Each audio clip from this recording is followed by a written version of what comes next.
Our story starts with prayer. The prayers of our founders, who ask God for a school. The prayers of our teachers, who seek God for His wisdom. The prayers of our families, who thank God for His provision. And the prayers of our students, who listen for God's will. For more than 50 years, our school has been driven by one purpose: to give students a Christ-centered education. Students come to our campus from across the state and around the world to grow in knowledge and maturity as they seek to understand creation and their individual callings. This happens on campus, where the historical buildings and advanced facilities provide the backdrop for students to take in knowledge and apply it to their lives. This happens during activities, as students work with one another to build a school community that loves and intentionally cares for each other. This happens in classrooms, where teachers connect learning to the truth of the Bible and spur students on to be good stewards of their talents and abilities. Academic excellence is our standard, and we encourage students to pursue diligence in all areas of life, knowing Christ has called us to work hard at each task laid before us. We recognize school is more than just a place for learning. Our hallways and classrooms are spaces where the hearts and minds of students are transformed by what they see, hear, and do. It's where personal and spiritual growth happens, where students develop hearts that are connected to God and directed by His Word as they navigate the challenges of our modern world. We're proud of our school's history, of a legacy that's rooted in Nebraska's rich culture, committed to a quality education, and saturated with the truth of the Bible. We are thankful for what we've seen God do through our school and eagerly anticipate what He has planned for our future. Growth and change are on the horizon as we continue to equip our students for the world they'll face tomorrow. We see a future that's better because of our students. We see a community being changed by the words and actions of our alumni and a world impacted by the truth of God's Word. This is our hope, our vision, and our prayer. We are Nebraska Christian Schools.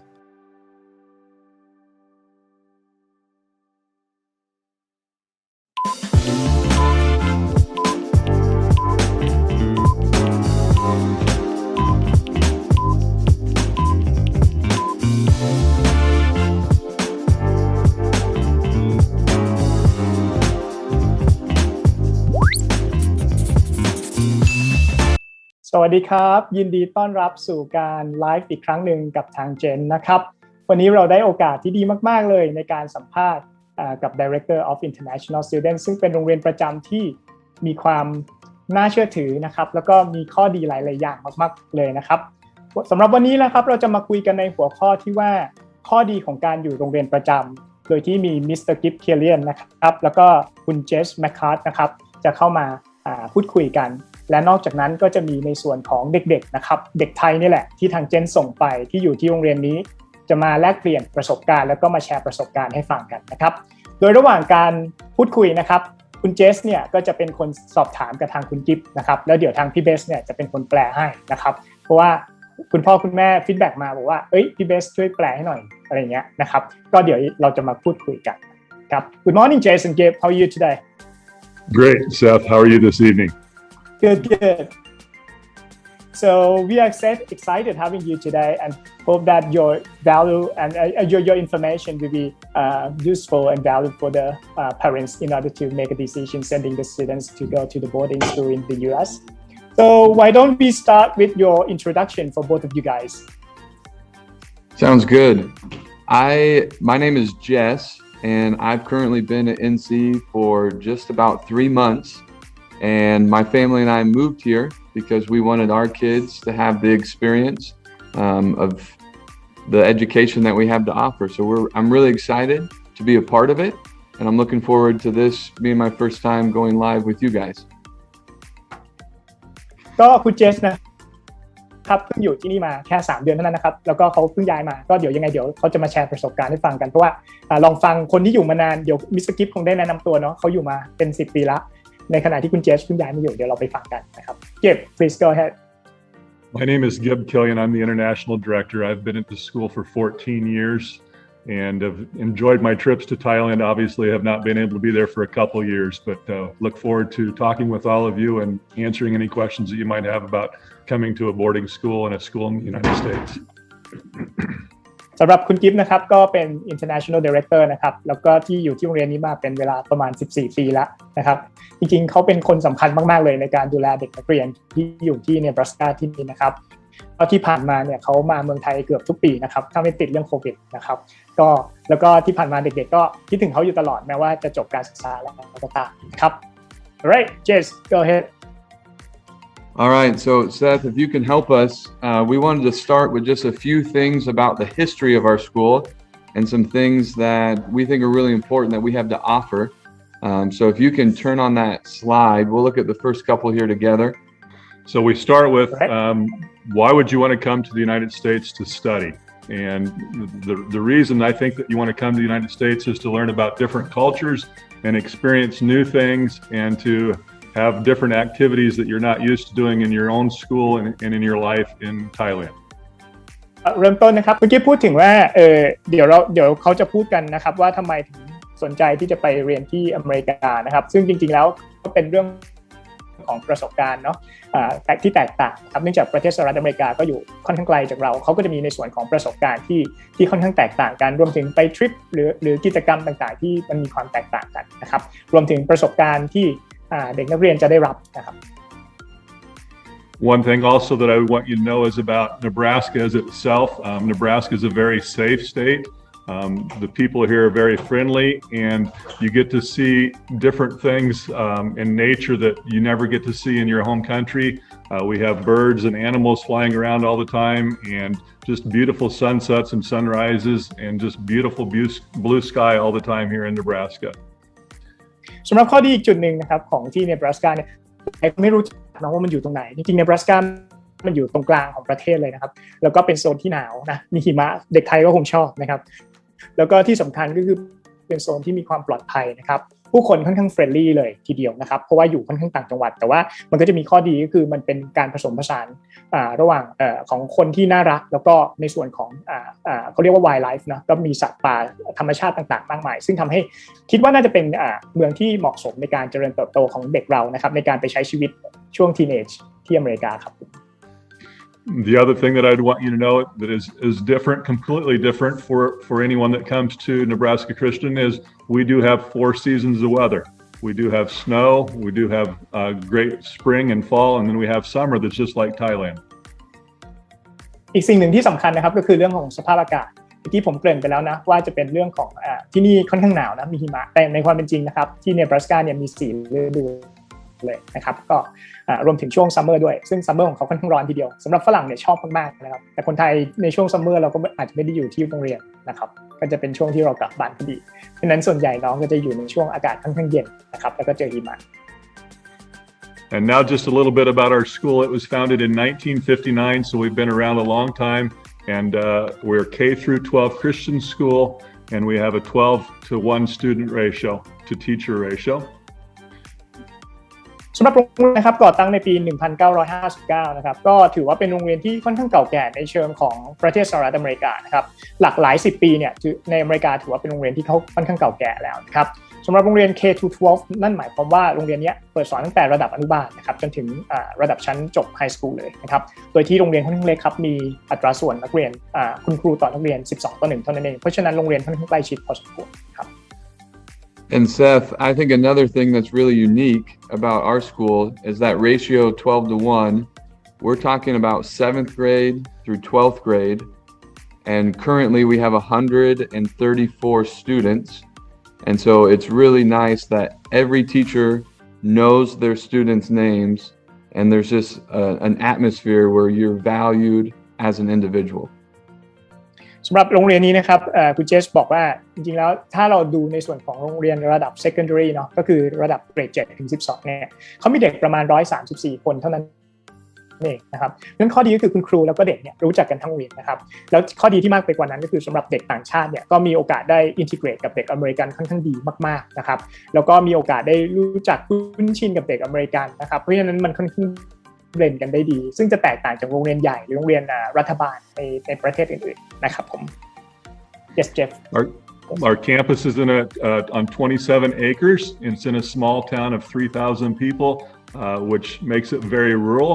But in the farming community in the United States, that means wealth and not being poor, like probably what I understand in Thailand. ก็คือที่โรงเรียนนี้นะครับตั้งอยู่ในเขตที่อยู่ค่อนข้างอยู่ในทุ่งเนาะแต่ว่าเป็นส่วนของที่ปลอดภัยนะครับอยู่ในชนบทแล้วก็อย่างไรก็ตามเดี๋ยวโรงเรียนเขาจะอธิบายเพิ่มเติมนะครับว่าเขาจะมีกิจกรรมอะไรเพิ่มเข้ามาเสริมเติมแต่งให้ครับผมแต่ที่แน่ๆก็คือปลอดภัยแล้วก็ค่อนข้างอากาศค่อนข้างดีครับผม And we have 3 classroom buildings plus a gymnasium and athletic complex, industrial technology building, and then we also have a greenhouse on our campus. ครับสำหรับตึกเรียนนะครับทางโรงเรียนจะมีอยู่ทั้งสิ้น3ตึกนะแล้วก็จะมี2ดอมนะครับก็คือดอมผู้หญิงกับดอมเด็กผู้ชายนะครับแยกกันนะแล้วก็มีในส่วนของสนามกีฬาที่เป็นสปอร์ตคอมเพล็กซ์ของเขานะครับรวมถึงในส่วนที่เป็น industrial technology ด้วยนะครับแล้วก็มีในส่วนของ greenhouse ที่ให้เด็กได้ทดลองปลูกพวกพืชสวนครัวหรือว่าพวกเกี่ยวกับเรื่องของการเกษตรด้วยครับ And the other thing that I think is really unique, and well, maybe you saw it in the video, but it does kind of feel like a college campus where you're going to be walking in between buildings, and we'll talk about that more in a little bit, but enjoying Nebraska seasons is a lot of fun as you get to move around and have some nature and outdoor escape in between classes. So it's very unique for the area that we're in. ถึงแม้ว่าโรงเรียนจะค่อนข้างใหญ่นะครับแต่อย่างไรก็ตามทุกอย่างมันอยู่ในเขต compact นะครับในบริเวณโรงเรียนนะครับเพราะฉะนั้นเด็กสามารถที่จะเดินได้ทั่วแคมปัสเลยแล้วก็มันก็พูดง่ายๆว่ามันมีทั้งความใหญ่และความใหญ่เพียงพอแล้วก็เล็กเพียงพอที่จะเข้าถึงได้ในทุกๆจุดของโรงเรียนครับผม And Seth, if we can go to the next slide, we'll talk a little bit about what we have to offer here at Nebraska Christian. We have very competitive athletics that include basketball, cross country, football, track, volleyball, and wrestling. สำหรับสิ่งหนึ่งที่ทำให้ในแต่โรงเรียนใน boarding school ของที่อเมริกาน่าสนใจก็คือเรื่องของกิจกรรมนะครับรวมถึงกีฬาเนี่ยจะเป็นอะไรที่ค่อนข้างสำคัญในส่วนของ culture ของโรงเรียน high school ที่อเมริกานะครับ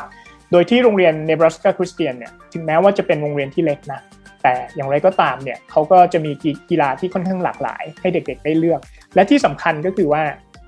เนื่องจากว่าเด็กเขาค่อนข้างน้อยครับเพราะฉะนั้นเด็กอินเตอร์ของอย่างเด็กไทยของเราเนี่ยก็มีโอกาสที่จะได้เข้าไปมีส่วนร่วมในทีมกีฬาของเขานะครับเก่งไม่เก่งไม่ว่ากันแต่อย่างน้อยมีทีมกีฬาแล้วก็มันทำให้ได้เพื่อนคนอเมริกันอย่างแท้จริงนะครับโดยทีมกีฬาเขาก็จะมีตั้งแต่บาสเกตบอล cross country นะครับอเมริกันฟุตบอลวอลเลย์บอลอะไรตามลิสต์ที่เห็นนะครับ And then in addition to those sports, we also have extracurricular activities that include choir, club soccer, band, journalism, one-act plays, robotics, which is really cool. I'm learning more about that the longer I'm on campus, and even speech. ก็นอกจากกีฬานะครับอีกกิจกรรมอีกส่วนหนึ่งก็คือ afternoon activities ของทางโรงเรียนนะครับเขาก็จะมีค่อนข้างหลากหลายครับตอบโจทย์เด็กในทุกๆความสนใจนะครับไม่ว่าจะเป็น choir ก็คือการร้องเพลงในโบสถ์นะครับ club soccer กีฬานะครับ concert band เขาก็จะมีกลุ่มมีวงดนตรีที่ค่อนข้างใหญ่แล้วก็มี guest speaker มีอะไรต่างๆเข้ามาเยอะแยะมากมายรวมถึง journalism แล้วก็ไล่ไปจนถึงทางส่วนของวิทยาศาสตร์ก็จะมีทีมโรบอติกซึ่งเขาได้รางวัลกันในระดับประเทศเลยทีเดียวครับ Yes go ahead please. All right, so what we're going to do now is we're going to actually bring in an expert. We have a couple students that we want to interview to really let you know what it's like here on campus because you don't want to hear from the old guys all day. ก็ในลำดับถัดไปนะครับก็เดี๋ยวทางคุณเจสจะเป็นคนสัมภาษณ์น้องๆนะที่ไปอยู่ที่นั่นมานะครับก็เปลี่ยนคนมาเป็นเด็กรุ่นใหม่บ้างนะครับโอเค Jess go ahead. All right, so I'm here with my good friend Tammy, who is a senior at Nebraska Christian, and I'm going to ask her a few questions, and she's actually going to respond in Thai and try and make me look really good. So All right. Tammy, the first question is, what has been your favorite part of coming to school here at NC in the U.S.?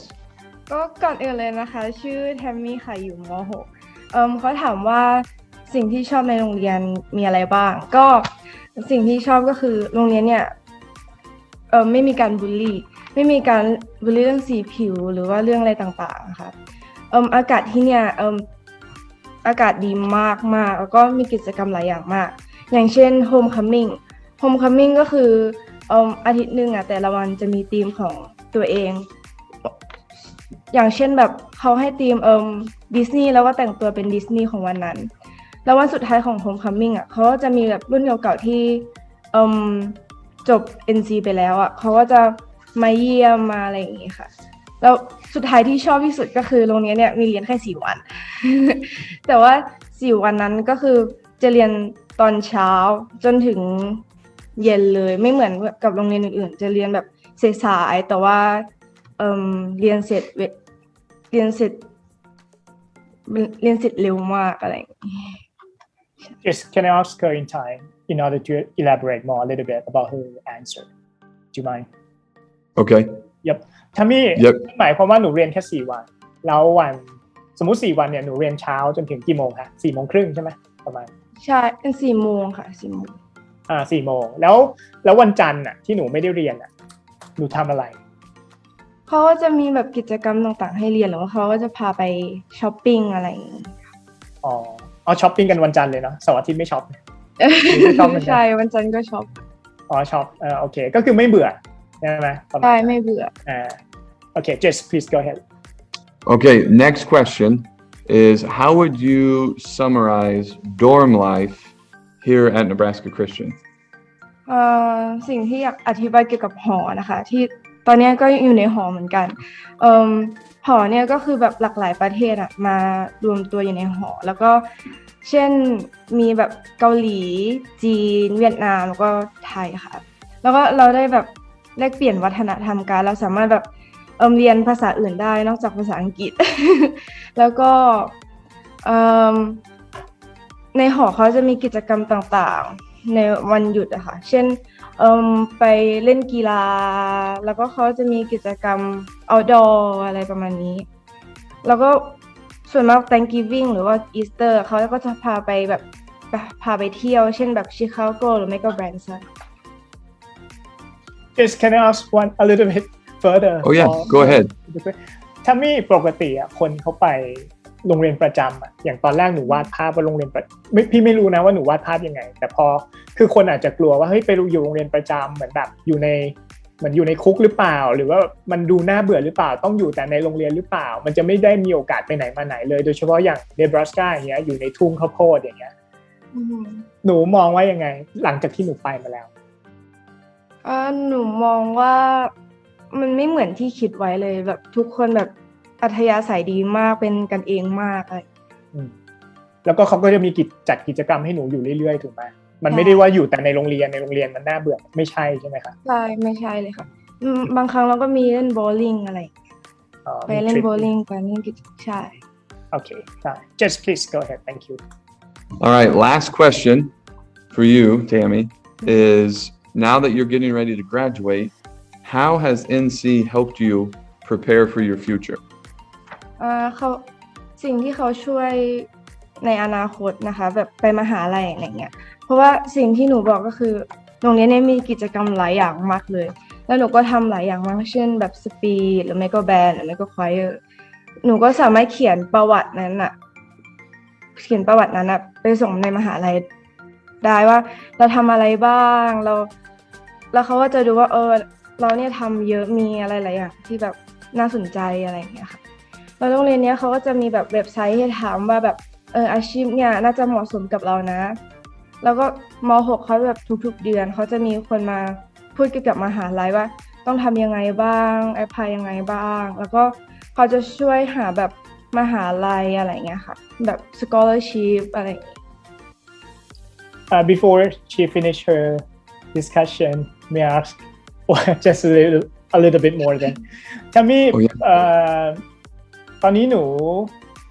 ตอนที่หนูไปอ่ะภาษาอังกฤษพี่เบสเข้าใจว่าอาจจะไม่ได้เก่งมากถูกไหมคะแต่ว่าตอนเนี้ยคิดว่าหนูอยู่มาตอนนี้ประมาณ3ปีแล้วเนาะใช่ไหมใช่ค่ะ3 ปีหนูคิดว่าภาษาอังกฤษหนูพัฒนาขึ้นมากน้อยแค่ไหนในการไปอยู่โรงเรียนประจำตรงนี้ภาษาอังกฤษหนูเรียนรู้มากขึ้นแล้วก็ดีมากขึ้นค่ะเพราะว่าแบบอยู่ในหอแล้วก็พูดภาษาอังกฤษแบบเยอะมากเพราะว่ามีแบบคนเอเชียนคนหลากหลายหน้าตาอะไรเงี้ยพูดภาษาอื่นแล้วก็ต้องพูดภาษาอังกฤษอะไรอย่างงี้ครับเพราะว่าเหมือนหนูพูดภาษาไทยไม่ค่อยชัดแล้วเนาะแล้วก็อาจจะต้องนึกก่อนนิดนึงค่ะ Okay just thank you All right, yeah, we need to get Tammy off the class. So we'll keep moving forward and we'll have a couple more students in a minute. โชคบ๊ายบายทามี่ขอบคุณนะคะบายสวัสดีค่ะ Yeah. So Seth, what we'll do now is we'll actually interview Woot and then we'll talk and see some pictures of what dorm life is like on campus. สวัสดีครับ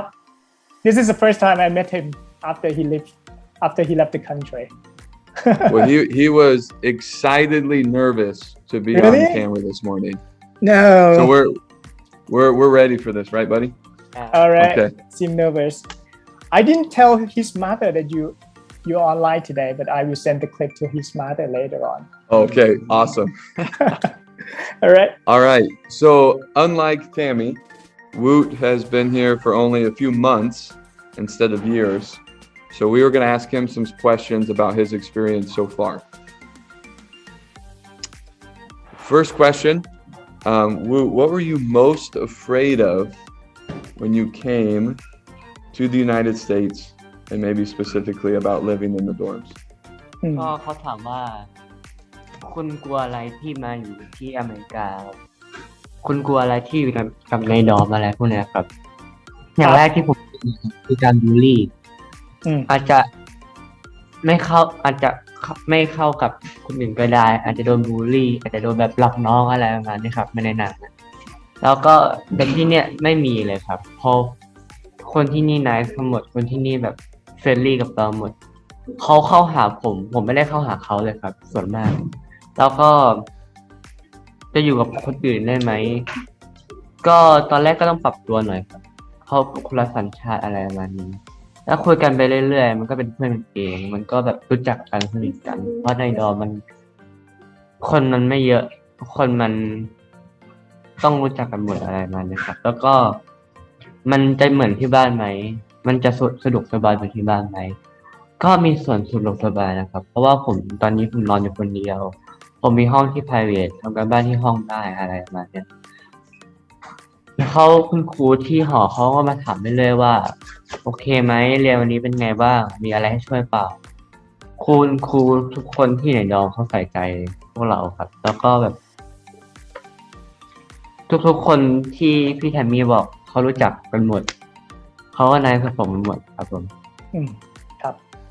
ได้ครับขอบคุณครับวุฒิ just move on All right. The next question is you had those ideas when you came, but what has it been like so far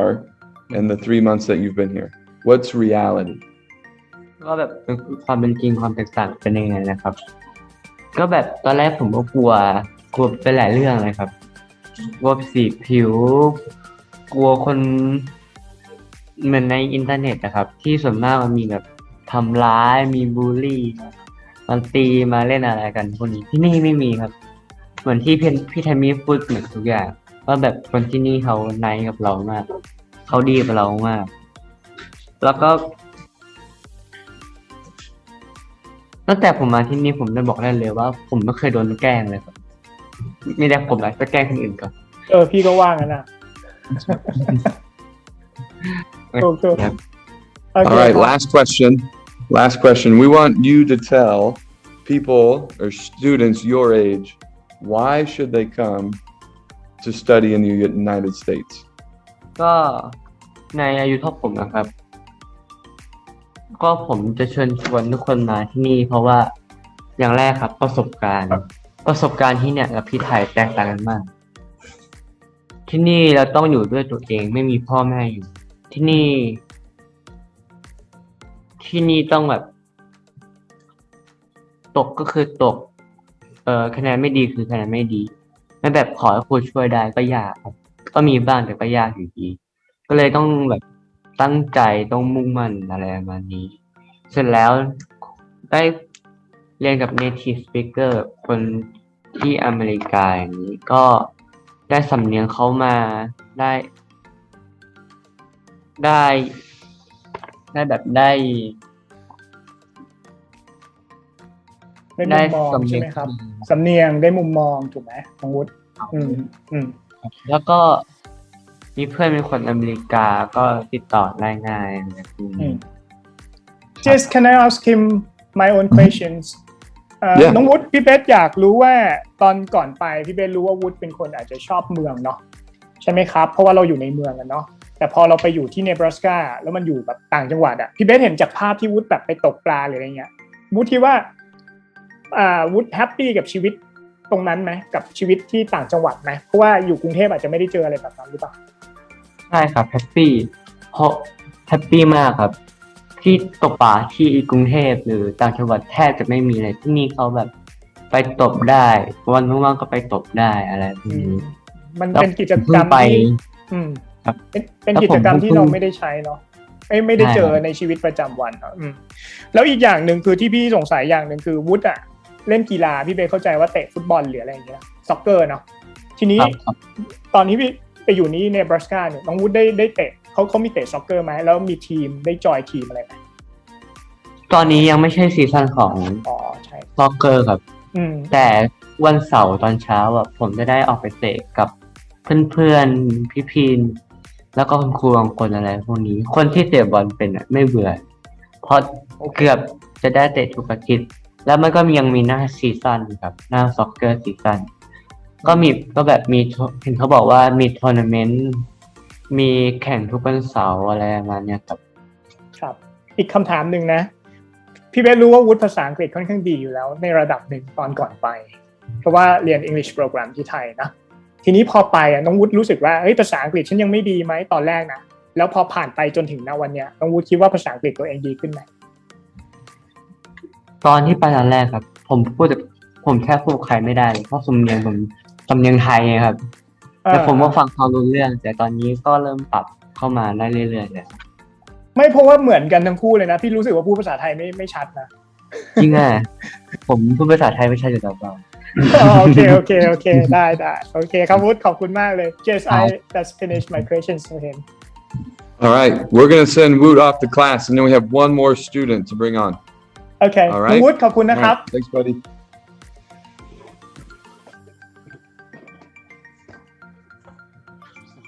All right เฮ้ยไม่คิดว่าเป็นคนนี้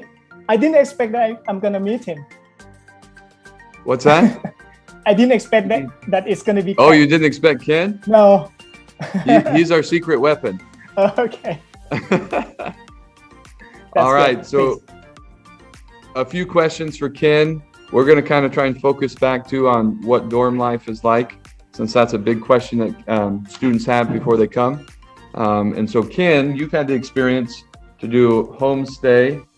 and dorm life can you tell us about both of them คือเขาถามว่าดอมกับ host family มันแตกต่างกันยังไง experience แตกต่างกันยังไงสำหรับผมคิดว่า host family กับดอมมันแตกต่างกันอย่างสิ้นเชิงแล้วถ้าสมมติมาต่างประเทศสักครั้งหนึ่งเราสามารถเลือกได้ก็คือไปดอมหรือไป host family แต่ที่นี่ผมคิดว่ามันเป็นประสบการณ์ที่เราได้ทั้งสองอย่างก็คือได้ทั้งดอมมันก็ได้ host family ครับอย่างเช่นข้อดีของ host family ก็คือเราได้เรียน culture ของเขาได้พูดภาษาอังกฤษกับเขาแบบ 100% ได้อยู่ใช้ชีวิตกับเขาแต่ถ้าในดอมเราก็จะได้อยู่กับคนต่างประเทศอย่างเช่นประเทศเวียดนามประเทศจีนประเทศเคนยาประเทศเกาหลีครับเราก็จะได้เรียนภาษาจากเขาแล้วก็เรียนบางอย่างที่เราไม่ได้รู้เกี่ยวกับประเทศเขาครับ Okay next question Let me explain a little bit คือต้องอธิบายนิดนึงครับเพราะว่าน้องเคนแล้วก็รวมถึงโรงเรียนเนบราสกาเนี่ยในช่วงของซัมเมอร์นะครับในช่วงซัมเมอร์เนี่ยเขารวมถึงในช่วงคริสต์มาสเนี่ยเด็กๆทางโรงเรียนเนี่ยเขาจะให้เด็กๆย้ายออกจากหอเนาะไปอยู่กับพวกhost family ที่เป็นผู้ปกครองในโรงเรียนนี้ นะครับโดยที่ไม่มีค่าใช้จ่ายเพิ่มเติมเลยรวมอยู่ใน all include อยู่ใน tuition fee เพราะฉะนั้นเนี่ยเด็กเนี่ยโอเคมีประสบการณ์ที่อยู่กับหอในชีวิตการเรียนของเขาแต่ในช่วงของปิดเบรกหรืออะไรอย่างเงี้ยเด็กๆก็จะได้ไปใช้ชีวิตอยู่กับ host family ด้วยนะครับเพราะฉะนั้นนี่คือข้อดีของโรงเรียนนี้แล้วก็คือที่ตะกี้น้องเคนอธิบายก็คือว่ามันได้ทั้ง2ฝั่งก็คือได้เห็นทั้งในส่วนของโรงเรียนประจำแล้วก็โรงเรียนที่อยู่กับกรณีที่ไปอยู่กับ host นะครับ yes please go ahead All right. Next question. Ken, you've been here long enough and got to experience the trips and the different activities that international students have while staying in the dorm. Can you tell us about some of those? Maybe some highlights? แน่นอนครับไปทริปเป็นสิ่งที่ทุกคนอยากไปเที่ยวแบบไป vacation ไป activity อย่างนี้แล้วมันเป็นสิ่งที่ผมคิดว่าในที่นี้มันเป็นแบบruralมันเป็นแบบชนบทใช่ไหมครับเราจะมีทริปปีละ2 ครั้งครับก็คือ Thanksgiving กับ Easter เราก็จะได้ไปต่างสเตทไปเปิดหูเปิดตาต่างสเตทครับแล้วผมก็คิดว่าแล้วก็ส่วน activity ก็จะมีแบบ archery ยิงธนูแล้วก็ soccer fishing hunting ครับแล้วสำหรับผมคิดว่าผมได้ไป experience หลายอย่างมากแล้วสิ่งที่ผมชอบที่สุดก็คือ deer hunting ครับก็คือล่ากวางครับมันเป็นสิ่งที่แบบโหดร้ายอ่ะ ผมนั่งรอตอนอากาศหนาวๆแล้วก็รอจนกว่ากวางจะมาครับแล้วโฮสต์แฟมิลี่ผมก็ยิงไปแล้วก็ยิงเสร็จปุ๊บก็ไปทำอาหารกินกันโอ้แต่จริงๆเดี๋ยวคนที่ดูที่เมืองไทยอาจจะไม่คุ้นชินนะแต่ว่าจริงๆมันเป็น culture ของคนอเมริกันแล้วก็คนต่างจังหวัดนะใช่ไหมเคนใช่ลองเปิดใจดูไม่ใช่เราโอเค just he's talking about the hunting which I try to explain to the audience that it might not be a regular thing for Thai right yeah so I try to explain that this is the local culture of the like Nebraska people something like that yeah right yeah we don't usually put that in the brochure to try to get people to come here it's alright this is real life yeah that's right last question this is what we asked Wood but he's only been here a little time so Ken what would you tell students on why it would be worth their time worth their investment to come and study in the United States and maybe specifically here at Nebraska Christian ครับเขาถามว่าบอกว่าทำไมถึงอยากให้มาเรียนอเมริกาผมคิดว่าการมาเรียนอเมริกาไม่ใช่สิ่งที่แย่เพราะตอนนี้ผมคิดว่าในประเทศไทยส่วนมากก็เป็นออนไลน์คลาสใช่ไหมครับแล้วก็ใช่ครับแล้วก็แต่ที่นี่มาเรียนในโรงเรียนจริงๆได้เจอคนจริงๆได้พูดภาษาอังกฤษได้แบบประสบการณ์ที่เราควรจะได้นะครับแล้วผมก็คิดว่าการมาที่นี่ไม่ได้อะไรที่ยากเลยก็แค่ภาษาอังกฤษไม่จำเป็นต้องดีขนาดนั้นเดี๋ยวเขาช่วยเราแล้วเราทำได้ก็ไปได้อยู่แล้วครับครับแล้วที่นี่ทุกคนเขาก็นิสัยดีหมดครับเฟรนลี่นิสัยดีทุกคนครับเคนพี่เบสถามเคนนิดนึงเพราะว่าพี่เบสไม่แน่ใจว่าอย่างเคนอยู่ซีเนียร์แล้วเคนอยู่มา3 ปีแล้วทีนี้เคนมีเพื่อนเป็นคนอเมริกันบ้างไหมครับมีครับมีเพราะว่าส่วนใหญ่ที่นี่ก็คือเราอยู่ในดอมที่มีแต่เด็กอินเตอร์ก็จริงแต่ว่าโรงเรียนมันเล็กเพียงพอใช่ไหมที่เราจะรู้จักคนทั้งโรงเรียนแล้วรวมถึงเด็กอเมริกันด้วยถูกไหมครับใช่ครับก็ไปเล่นแอคทิวิตี้ด้วยกันไปเล่นกีฬาด้วยกันไปแฮงเอาท์ด้วยกันครับเขาไม่รู้สึกเหยียดเราเหรอแรกๆเราไปเราภาษาอังกฤษเราอาจจะไม่ได้ดีแต่ว่าเขาพยายามช่วยเหลือไหมพี่เบย์อยากใช่ครับเขาพยายามที่จะคุยกับเราเขาพยายามที่จะถามเราแล้วเขาก็พยายามที่คุยเคนพี่เบสถามอีกคำถามนึงผมถ้าพี่เบสจะไม่ผิดผมอยู่ศรีราชามาก่อนปะใช่ไหมใช่ครับก่อนไปแล้วผมอยู่ประจำด้วยถูกปะใช่ครับแล้วการอยู่ประจำของที่เราไม่ได้ต้องเปรียบเทียบขนาดนั้นนะแต่อยากให้เอาคร่าวๆคือความรู้สึกอยู่ประจำที่ไทยกับอยู่ประจำที่ต่างประเทศความรู้สึกมันมีความแตกต่างกันไหมครับมันมีข้อดีข้อเสียของแต่ละอย่างเนาะแต่ว่าอันเนี้ยอยากให้เห็นความแตกต่างนิดนึงว่ามันต่างกันยังไงที่เคนพอนึกออกในอัสสัมชัญที่ผมอยู่มันเป็นเหมือนกับห้องนึงมันเกือบแบบ100 คนนะครับแต่ที่นี่เราอยู่กันแค่1 ถึง 2 คนก็จะแบบได้ private ขึ้นได้อยู่กับเพื่อน เราจะสนิทกับรูมเมทมากขึ้นครับเราก็จะได้แบบรูมเมทเราก็ไม่ใช่คนไทยก็จะเป็นคนต่างประเทศอย่างเช่นคนเวียดนามคนจีนอย่างเงี้ยเราก็จะได้พูดภาษาอังกฤษตลอดเวลาแล้วก็อาจจะได้ภาษาเขามาบางทีโอเคแล้วอย่างกฎระเบียบที่อย่างที่ไทยอาจจะกฎระเบียบเยอะกว่าไหมครับเปรียบเทียบกับที่เนบราสกาหรือก็เยอะพอกันที่นี่ก็ถือว่าเยอะแต่ก็ไม่ได้แย่ที่แบบที่ไทยโอเคงั้นเราไว้ในฐานที่เข้าใจแล้วก็คือที่อเมริกาก็อาจจะมีกฎอยู่บ้างเพราะเป็นโรงเรียนประจำมันจะต้องมีกฎให้คน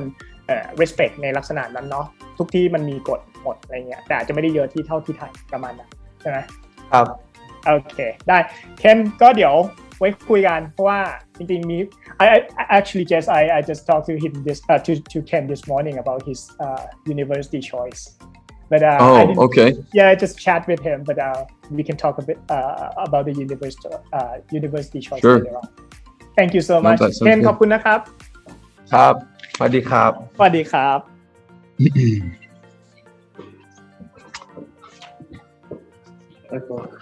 yeah yep we'll see it one thing what have you done with the kids they cannot speak Thai clearly anymore We've got them speaking English all the time. It seems like they have English accent in that Thai all the time. Really? That's so interesting. Yeah, and Ken as well. 3 of them actually. Yeah. So I have to go to Nebraska to improve my accent with that. To have the accent reduction then. Sounds good. We'd love to have you visit again. All right. Please move on. All right, so I think we want to pick it up on the slides. It'll have a picture of a couple of the dorm rooms here on the next one. And so our dormitories are, one of them has been refurbished and one is brand new. Elliott Hall, the girls' dorm, which is where we're doing this meeting from, was actually built in 2017. So as you see, it's a really neat dorm facility. There's a picture there of a bedroom and stuff. There's 2 beds in each room. Most students would have 1 roommate on normal years anyway. Right now, the students just actually have a room to themselves anyway. A really neat facility that we have here. And then our boys' dorm, there was some remodeling done at that same time in 2017 anyway. So very nice living areas and very well places to take care of the kids and whatnot at our school. ก็สำหรับดอมนะครับของที่เนบราสกานะครับก็จะเป็นลักษณะของเป็น twin bed นะก็2เตียงนะครับในห้องเพราะว่าเขาต้องการให้เด็กมันมีบัดดี้นะครับซึ่งในปัจจุบันโอเคเด็กโชคดีหน่อยเพราะว่าช่วงนี้เป็นช่วงของโควิดจำนวนนักเรียนต่างชาติก็อาจจะไม่ได้เยอะมากจนเกินไปจนทำให้เด็กๆสามารถที่จะมีห้องเป็นห้อง private ได้ด้วยซ้ำนะครับแล้วก็หอพักของเด็กทั้งเด็กผู้หญิงผู้ชายนะครับก็เพิ่งสร้างนะครับเพิ่งรีโนเวทในตอนปี 2017 เท่านั้นเองเพราะฉะนั้นหอค่อนข้างใหม่แล้วก็สะอาดนะครับในช่วงที่ผมไปก็ถือว่าค่อนข้างใหม่และสะอาดนะครับแล้วก็ไม่แออัดเลยนะครับแล้วก็เขาก็จะมีเกมรูมมีอะไรอย่างเงี้ยด้วยนะครับรวมถึง facility ต่างๆที่อยู่ในโรงเรียนเด็กๆที่อยู่ในดอมก็สามารถใช้ได้ตลอดเวลาครับ Yes, Skip. And our campus is all the buildings are within 3 minutes of each other, so they're very close together. It's very convenient for the students to walk to lunch, to cafeteria, and to their classes. So it's very, very close together. Not a lot of spaces to have to walk her across campus. ก็ในส่วนของแต่ละตึกนะครับจุดต่างๆของในโรงเรียนเนี่ยก็จะห่างกันแค่3นาทีในการเดินนะครับเพราะฉะนั้นทุกอย่างที่เรียนไปตั้งแต่ตอนต้นว่าทุกอย่างค่อนข้าง compact สำหรับตัวโรงเรียนนี้ครับผม And just to follow up with what the kids talked about as far as the Adopt a Sunday program that we have, that's really a neat way to get families engaged with our students. And then also at Christmas time, over a Christmas holiday, the dorms actually close and we do homestay the students with a family during that time also. Actually, I mentioned about this before because I think it's a selling point, but I'm going to repeat that again. That's fine. That's why I wanted to bring it up again. Yeah. Right. Thank you. ก็ตะกี้ที่ผมเกริ่นไปนะครับในช่วงที่สัมภาษณ์น้องก็คือว่าที่โรงเรียนเนี่ยในช่วงปิดเทอมนะครับเขาก็จะช่วง Christmas break เนี่ยเขาก็จะให้เด็กๆเนี่ยได้ไปอยู่กับเขาใช้คำว่า adopted program นะครับแต่ว่าจริงๆก็ไม่ถึง adopt นะแต่ว่าเหมือนกับว่าผู้ปกครองที่มีลูกอยู่ในโรงเรียนเนี้ยก็คือจะ รับน้องเราเด็กอินเตอร์เนี่ยไปอยู่ด้วยนะครับไปใช้ชีวิตด้วยประมาณสัก 2-3 อาทิตย์อะไรเงี้ยซึ่งก็ทำให้เด็กได้มีโอกาสใช้ชีวิตในช่วงของ Christmas break กับทาง host family นะครับได้เรื่องของ culture ไปด้วยครับผม Yes, Gib. And then one other thing that's as a repeat, but I want to go just a little bit farther with it, the trips that they take, not only do they get 2 trips a year, if you're a junior or senior, you actually get 3 trips a year. We take the junior class along with all the students in school on a trip, and we also do that with the senior students. Normally the seniors go to Washington, D.C., but obviously this last couple of years, things have changed with that. We're in hopes that that trip will start to happen again in the near future. Anyway, we're not sure what we're going to do this year yet, but that's a great class trip for juniors and seniors that get to go on another trip to a different place or a different city and see and learn about culture and look at universities a little bit when they're on those trips is what that trip is designed for. If you go to the next slide, Next I think slide. there's some pictures. Yeah. All right. So it means that every year the students will have a chance going to other cities apart from the activities that you normally run weekly anyway. So Exactly. there will be once per semester, for example. Is that correct? Yeah, once per semester for the international students, and then the senior and junior trip is just once a year, and it's a matter. Sometimes we do that in the fall, sometimes we do that in the spring. So that in total would be 3. Right? Correct. โอเค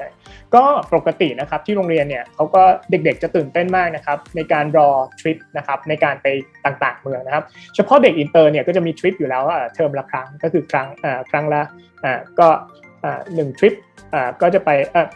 ขอไปครับ1ทริปเนี่ย1เทอมเนี่ยก็จะไปครั้งละ1ครั้งนะครับแล้วหลังจากนั้นเนี่ยก็จะมีทริปที่เป็นขึ้นอยู่กับชั้นปีด้วยก็จะเป็น junior trip กับ senior trip นะครับก็จะเป็นอีกครั้งหนึ่งGib, normally you have only junior and senior trips, and how about grade 9 or grade 10 then? 9 or 10, they just do the international trips if they come as 9th graders and 10th graders. The other extra trip for classmates is just junior and senior year. I see. แต่สำหรับเด็กที่ชั้นปีต่ำหน่อยนะครับก็จะเป็นทริปสำหรับเด็กอินเตอร์เท่านั้นก็จะเป็นประมาณ2ครั้งต่อปีครับผมซึ่งเมืองต่างๆที่เข้าไปก็จะเป็นรวมถึงไปที่ Washington DC ไปที่ Colorado หรือว่าไปเมืองใกล้ๆอย่าง Kansas ประมาณนั้นนะครับ And I think, Seth, it's also important to point out to do like junior and senior trips. It's as a whole class, so they do fundraising through the year to do some of those things. It's not additional cost, but that's just kind of part of being in the culture that is Nebraska Christian, that supporting each other and doing that as a group to make those things possible. So you mentioned about fundraising. Do you mean that during the trip they are doing the fundraising, or the fundraising is the part of what they are doing for the whole community for senior and junior, right? So, for example, like this year, the juniors, they do the concession stands for all the sporting events, and they're like earning money to go on their trip. So they volunteer, serve, and then they, acquire the money for the whole class to be able to go. The seniors, they do a lot of different activities like barbecues for football games. They did a car wash a week ago, and they figure out different creative ways to raise money as a class to make the trip possible. So the goal is not to be paying out of pocket, but really to work together to raise money to pay for the trip. And also, if they cannot reach the budget, the school can subsidize them for the rest part. Okay. The international students will not pay anything extra to go on those trips. I see. But for American, maybe they have to do the Americans will fundraising. have to, exactly. I see. ก็คือปกตินะครับในทริปเนี่ยเด็กอินเตอร์เนี่ยเขาก็จะรวมค่าใช้จ่ายอยู่ในคอร์สแล้วในการเดินทางไปทริปในแต่ละเมืองนะครับแต่ว่าในส่วนของเด็กอเมริกันเนี่ยเขาจะต้องทำ fundraising นะครับเพื่อหาเงินนะครับในการที่จะไปทริปต่างๆซึ่งเด็กอินเตอร์ด้วยเนี่ยก็จะมีส่วนในการทำ fundraising ด้วยเพราะเขาจะทำเป็นทั้ง year group นะครับก็จะเป็นส่วนหนึ่งของวัฒนธรรมของคนอเมริกันในการทำ fundraising ตรงนี้นะครับก็คือหาเงินเองนะครับแล้วก็ใช้เงินตรงนั้นในการไปเที่ยวนะครับจริงๆเป็นการเที่ยวในเชิงของการเป็น cultural and education tours มากกว่านะครับไม่ใช่ไปเที่ยวแบบสนุกสนานอย่างเดียวนะครับโอเคเก็บAnd just to wrap that area up, to close that area up, as you've heard many times, and the people that are listening today are hearing, we truly have a family-oriented atmosphere at our school, from academics to dormitory. We want students to be part of the family, and that's what we try to build in the dormitories and at our school is what we always try to do, is to have the students well known and to be taken care of as a family. ก็ย้ำอีกทีนะครับคุณกิฟต์อยากย้ำอีกทีเพราะว่ามันเป็นจุดขายของโรงเรียนนะเป็นเขาเรียกว่าอาจจะเป็น core value ของโรงเรียนเลยก็ได้ว่าเป็นลักษณะของโรงเรียนเนี้ยมันจะเป็นโรงเรียนที่ค่อนข้างเล็กนะครับเพราะฉะนั้นสิ่งสำคัญก็คือว่ามันจะเป็นfamily atmosphere ก็คือมีความเป็นความ friendly ความใกล้ชิดกันสนิทสนมแล้วก็เรื่องของพอเป็นคนในครอบครัวเดียวกันทั้งหมดเนี่ยการบูลลี่มันก็แทบจะไม่เกิดขึ้นผมส่งเด็กไปที่นี่ประมาณ 5-6 ปีละก็ไม่เคยได้รับการรีพอร์ตเลยนะครับเรื่องของการบูลลี่เพราะว่าเขาเป็น Christian value ด้วยข้อ1นะครับข้อ2คือโรงเรียนค่อนข้างเล็กนะครับข้อ3คือคุณกิฟต์เขาดูแลอยู่ตรงนี้เพราะฉะนั้นถ้ามีปัญหาอะไรก็คือคุยกันได้หมดเพราะฉะนั้นนี่คือข้อดีนะครับของการเลือกโรงเรียนประจำที่ขนาดไม่ใหญ่จนเกินไปแล้วก็นี่คือสาเหตุว่าทำไมทางเจนอยากที่จะแนะนำโรงเรียนนี้ให้กับทางผู้ปกครองแล้วก็น้องๆที่อยากที่จะไปมีประสบการณ์ในต่างประเทศนะครับ Yes, Gib, please go ahead. All right, and then now I think, Seth, the next slide, we'll jump into maybe some of the bigger questions, because with all of this, as excited we are, with every good thing there is a cost. So I'll let Mr. Gib kind of walk us through the financial side of things, and then as questions come up and we don't answer them well, we can come back around at the end and we'll make sure we cover everything that people might want to know. Thank you, Jess. So as you're aware of, to come to school in the United States, the average tuition cost for a private American high school is around 45,000 USD or 3.7 million baht. Sorry, you stopped for me to translate, right? Yeah, I did. ก็ปกตินะครับการไปเรียนระดับมหาวิทยาลัยสมมุติว่าเรียนไฮสคูล3 ปีเนาะนะครับแล้วก็เรียนระดับมหาวิทยาลัยอีก4 ปีที่อเมริกานะครับปริญญาตรีเพราะฉะนั้น total เนี่ยใช้เวลาทั้งหมด7 ปีโดยปกติแล้วนะครับการใช้เวลา7 ปีตรงนี้จะใช้เงินอยู่ประมาณ9.4 แสนบาทนะครับเกือบ10 ล้านเนี่ยนะครับ please okay. And then the average university cost is 413 million for a university. The average American university is that. And so what I like to tell people, because I know that you're talking about an expense that's going to be a long time in their life, I like to make sure that people are aware of what they will spend over that next 7 years if they send their son or daughter over as a sophomore. ก็คือตะกี้ที่บอกว่าประมาณเกือบ10 ล้านนั่นก็คือค่าเฉลี่ยของค่าเทอมของโรงเรียนประจำในอเมริกาทั่วไปนะครับบวกกับค่าเฉลี่ยของการไปเรียนมหาวิทยาลัย4 ปีนะครับก็เกือบ10 ล้านแต่ว่าเดี๋ยวในถ้าเห็นจากสไลด์ตรงนี้เนี่ยเขาจะมีค่าเฉลี่ยของค่าใช้จ่ายอยู่ประมาณ7 ปีถ้าเรียนที่ Nebraska Christian School 3 ปีแล้วก็มหาวิทยาลัย4 ปีโดยที่ต่อที่มหาวิทยาลัยU of Nebraska เนี่ยมันจะมีข้อดีข้อเสียมันจะมีข้อดีในลักษณะของเรื่องของค่าใช้จ่ายนะครับเพราะว่าเด็กที่เรียนจบจากที่ Nebraska เนี่ยนะครับก็หมายถึงที่โรงเรียน Nebraska Christian School เนี่ยเมื่อเข้าสู่มหาวิทยาลัยเนี่ยเขาจะได้รับ Grade in-state tuition fee นะครับก็จะจ่ายแค่ครึ่งเดีย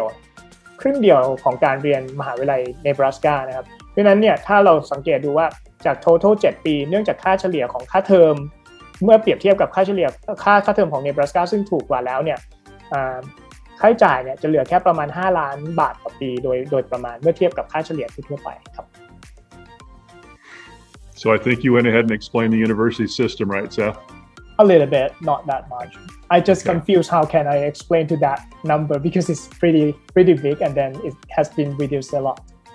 Exactly, almost half when you look at the 7-year total anyway. So right. Did you talk about the 3 schools a little bit then too, of the schools in the system? Not yet. Okay, so with that then,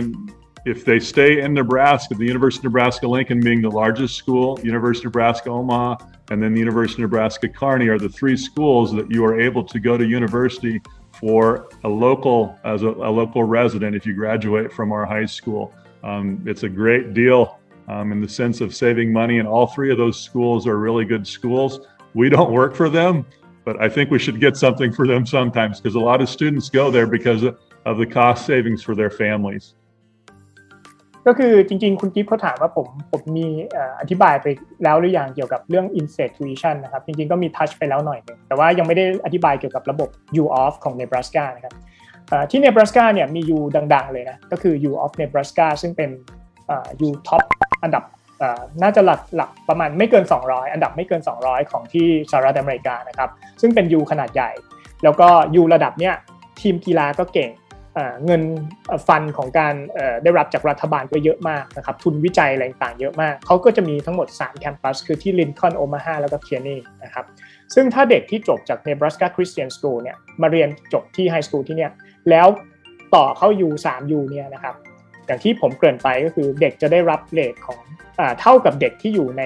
เด็ก Nebraska เองเลยเพราะฉะนั้นยกตัวอย่างเช่นปีนึงเนี่ยเขาใช้เงินอยู่ประมาณอาจจะ1.8นะ let's say ว่า1.8ในการค่ากินอยู่กับค่าเรียนนะครับแต่ว่าเด็กที่เรียนจบจาก Nebraska Christian เนี่ยก็จะเสียเรทหรืออาจจะประมาณแค่900,000 800,000เท่านั้นเองซึ่งผมก็มีเด็กที่จบจากที่นี่แล้วก็เข้า U of Nebraska เข้าคณะวิศวะไปแล้วนะครับค่าใช้จ่ายนี่เซฟผู้ปกครองไปเยอะมากๆเลยครับผม Yes, Gib. So to wrap that all up for us then with the financial side of things, everything we do, as you know, Seth, is included in our price. We do not ask for more money for books, for airport trips, or anything like that. Everything we do is one price. The family knows what they're going to spend for the entire year up front, and we're not asking for money to do different things with the students anyway. So the only thing outside of that doesn't take care of their personal life. The personal things they want to have in the dormitory or what they want to buy for themselves is the only additional cost that they would incur while they're at our school. คุณกิฟต์กำลังบอกในส่วนของข้อดีของโรงเรียน Nebraska อีกจุดหนึ่งนะครับก็คือว่าปกติโรงเรียนทั่วไปเนี่ยเวลาเขาจะมีทริปหรืออะไรต่างๆหลายๆโรงเรียนนะเขาอาจจะแอดเพิ่มนะครับให้เด็กจ่ายเองหรืออะไรต่างๆเหล่านี้ซึ่งของ Nebraska เนี่ยให้จ่ายก็ไม่ได้สูงมากแล้วเนี่ยแล้วก็ยัง all included ก็คือเป็นแพ็กเกจที่รวมทุกอย่างเลยอยู่ในค่าใช้จ่ายครับผม And we'll finish that up then in that area. We do have limited scholarships, but it's on a case-by-case basis is what we look at. So the interview becomes important for us, and then each family situation becomes important to us in the sense if we're able to scholarship a student at all. แล้วก็ที่สำคัญครับของโรงเรียนนี้เนื่องจากค่าใช้จ่ายจะไม่สูงแล้วนะครับเขาก็ยังมีทุนบางส่วนให้เด็กนักเรียนโดยเฉพาะเด็กไทยด้วยนะครับก็ถ้าใครสนใจเนี่ยก็สามารถติดต่อทางเจนเข้ามาได้แล้วก็เดี๋ยวเราจะดูในส่วนของ transcript แล้วก็จะแนะนำไปนะครับแต่ว่าในส่วนของทุนอาจจะไม่ได้มากนักแต่ว่าก็มากเพียงพอที่จะทำให้ค่าใช้จ่ายไม่สูงจนเกินไปนะครับสำหรับผู้ปกครองแล้วก็น้องๆที่สนใจที่จะไปเรียนที่อเมริกาแล้วอยากได้โรงเรียนที่ดูแลดีแล้วก็ค่าใช้จ่ายค่อนข้างอาจจะจำกัดเล็กน้อยนะครับAnd Seth, Gib didn't know I was going to say this, but just in the time I've been around him, I've seen how big his heart is, and he really works so hard to help families achieve their goal of getting their students over here. And so I feel like if there's any question, we're a step above everybody because of this man and how much he cares for and truly values giving students the experience that we can offer here at NC. ครับจริงๆสิ่งที่คุณเจสพูดนะครับก็คือเป็นสิ่งเดียวกับที่ผมคิดอยู่แล้วนะครับก็คือความมั่นใจที่คุณกิฟต์เขามีให้กับเด็กทุกๆคนนะครับเพราะว่าปกติเขาก็จะเป็นคนสัมภาษณ์นักเรียนเองนะครับแล้วก็การดูแลต่างๆเนี่ยรวมถึงการที่จะคิดถึงผู้ปกครองการส่งรูปมาคอยอัปเดตให้กับผู้ปกครองเนี่ยก็จะเป็นมิสเตอร์กิฟต์ที่คอยทำให้อยู่เสมอนะครับเพราะว่าคุณเจสก็ชมกับทางคุณกิฟต์นะชมกันเองนิดนึงนะครับแต่ว่าก็เป็นเรื่องจริงนะครับว่าคุณกิฟต์เป็นคนที่ดูแลดีแล้วก็มั่นใจได้เลยว่าถ้าส่งลูกไปเรียนที่นี่ก็จะค่อนข้างสบายใจนะครับ Alright so is that all of your talking or this is it right Yeah, that's it. And Seth, the next one that you already played, the video is what it is. I don't think we need to play that again. Because we did it, right? Right, because you did it on the front side. We didn't know you were going to do that. So yeah, I think that's where we're at. It's a matter of what you want to do from here. Yep. Hold on. So Gib, I think we take such a pretty good time right now. We may not have the questions right now, but I believe that we may have the questions later on. from the parents who are interested in. Thank you so much for your time today and your arrangement for everything, including the kids, because I don't have. Actually, I keep in touch with them all the time, but it's good to see them face to face like this. Right. Yeah. Very good. Well, I'd like to just say thank you to you, Seth, for lining all this up, and anybody that's got any interest or questions, even about coming at all to a school in the United States, if they need help and have questions, don't hesitate to have them get a hold of Seth or get a hold of myself, and we'd sure love to help kids to achieve their goals and their dreams in their life. Give one last thing I forget about the money, the cost of the tuition fee, because you didn't mention about that. But I think it's a selling point of your school. Do you mind telling us how much does it cost for the tuition Sure, fee? we didn't mention that by mistake anyway, did we? We're at 32,000, which is the below. We're in the middle range of schools in America. Most private high schools are 45,000. There are some that are a little bit cheaper than we are, but they do not do all the things that we do with the kids and all the extra things that we do tied into the school. Yep. All right. I think that's pretty all of our questions today. Thanks again, and have a good night from Bangkok, and a good morning for your time. All right. Thank you guys so much. Thank you. Blessings Sounds Bye-bye. to all good. of you. Sounds Take care. good. Thanks, Bye-bye. Seth.